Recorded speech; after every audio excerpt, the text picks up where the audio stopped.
Israel Iran जंग पर भारतीय वजीर खारजा का बयान भी सामने आया है। इजराइल ईरान में और तनाव बढ़ेगा, एस जयशंकर ने बयान दिया है। दुनिया में तनाव बढ़ रहा है और दुनिया में इस बढ़ते तनाव के बीच में हिंदुस्तान, भारत अपनी पॉलिसीज के जरिए खुद को बहुत संयम तरीके से रखे हुए हैं और दूर से तमाम चीजें वॉच जरूर की जा रही है। साथ ही साथ एडवाइजरी भी जारी की गई है हिंदुस्तान की तरफ से कि जो लोग ईरान या फिर इजराइल का सफर करना चाहते हैं फिलहाल बचे यहाँ, क्योंकि जिस तरीके से जो अभी चीजें सामने आ रही हैं, जिस तरीके से इस जंग का दायरा बढ़ता हुआ दिख रहा है, उससे खदशात को देखते हुए इनकार नहीं किया जा सकता है। और अब एस जयशंकर ने भी इस बात की तरफ इशारा किया है कि अभी तनाव और बढ़ेगा।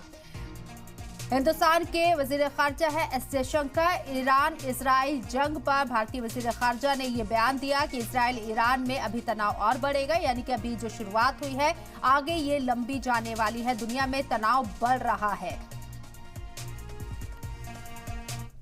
कल रात जो घटनाएं जो हुई ईरान और इजराइल के बीच में, मुझे लगता है कि ये तो और भी बढ़ेंगी।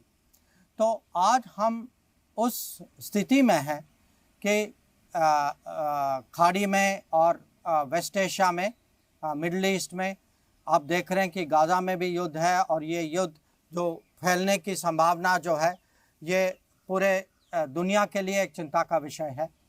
इसके अलावा 2 साल से यूक्रेन में युद्ध चल रहा है और उसका प्रभाव जो है पूरे दुनिया में वो भी हम देख रहे हैं। तेल की कीमत, अनाज की कीमत, फर्टिलाइज़र की कीमत